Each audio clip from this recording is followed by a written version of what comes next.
आप सभी दर्शकों का संत वचन एकता चैनल पर स्वागत है। 16वीं शताब्दी के भक्त शिरोमणि तुलसीदास ने अपनी अमृत बरसाने वाली वाणी से दुखी भारतीयों को शांति दी।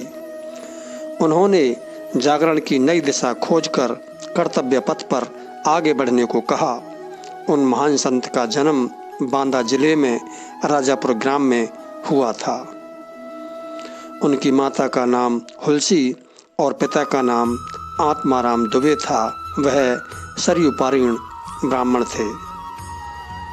जन्म के समय ही उनके 32 दांत थे और पैदा होते समय उन्होंने अपने मुख से राम शब्द बोला था।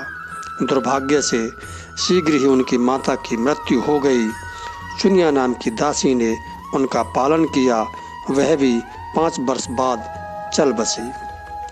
भगवान की प्रेरणा से स्वामी नरहरि दास ने तुलसी को खोज निकाला।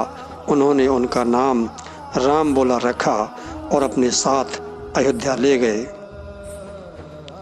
7 वर्ष की आयु में तुलसी का जनेऊ संस्कार हुआ। कहते हैं उन्होंने उस दिन गायत्री मंत्र अपने आप बिना बताए बोला था। गुरु से उन्होंने राम मंत्र की दीक्षा ली और सामान्य ज्ञान कम समय में ही प्राप्त कर लिया। वह बड़े बुद्धिमान थे। एक बार में पाठ याद कर लिया करते थे।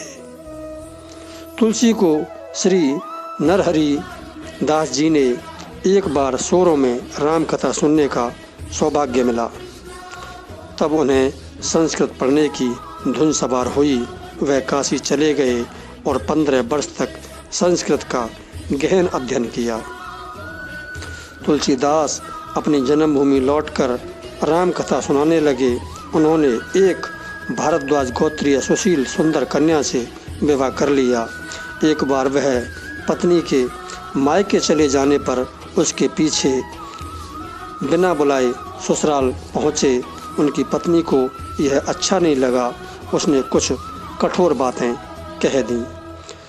तुलसी को वे बातें चुभ गईं। वहाँ से लौटकर उन्होंने साधु वेश धारण कर लिया। अब वह भगवान की खोज में तीर्थ यात्रा करने निकल पड़े। अंत में उन्हें चित्रकूट में एक बार श्री राम के दर्शन हुए।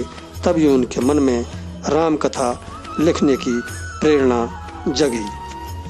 फिर तुलसीदास अयोध्या आ गए। तुलसीदास कोरे संत ही नहीं बल्कि समाज सुधारक भी थे। समाज जागरण की उन्होंने नई युक्ति खोज निकाली थी। उन्हें लगा कि पूरा समाज निष्क्रिय हो गया है, अपने मंदिर और यहाँ तक कि स्त्रियों की रक्षा करने में भी समर्थ नहीं है। वह अपने आप को भी भूल बैठा है। अतः तुलसीदास ने जनसाधारण की भाषा में भक्ति का आधार लेकर सभी परिस्थितियों को नाप तोल कर रामचरितमानस की रचना की। संवत 1631 में रामनवमी के दिन उन्होंने इस शुभ कार्य को आरंभ किया और निरंतर सादा नारत रहकर संवत 1633 में 7 कांड पूरे कर डाले। तुलसीदास ने रामचरितमानस के माध्यम से समाज को रास्ता दिखाया कि एक स्त्री का अपहरण होने पर साधन विहीन राम ने बंदर और भालुओं की सहायता से रावण जैसे दुष्ट बलशाली राजा का सर्वनाश कर डाला। पशु पक्षी तक उस अपमान का बदला लेने को आतुर हो उठे। यह एक जागरूक समाज का चित्र है। दुष्ट सदा रहे हैं, सदा रहेंगे। कुछ लोगों ने रामचरितमानस का विरोध किया। उन्हें इसे नष्ट करने की ही कोशिश की, परंतु समाज ने वैसा नहीं होने दिया और रामचरितमानस वेदों के समान प्रसिद्ध हुआ। तुलसी ने अनेक ग्रंथ लिखे हैं। उनके विनय पत्रिका अत्यंत प्रसिद्ध हैं।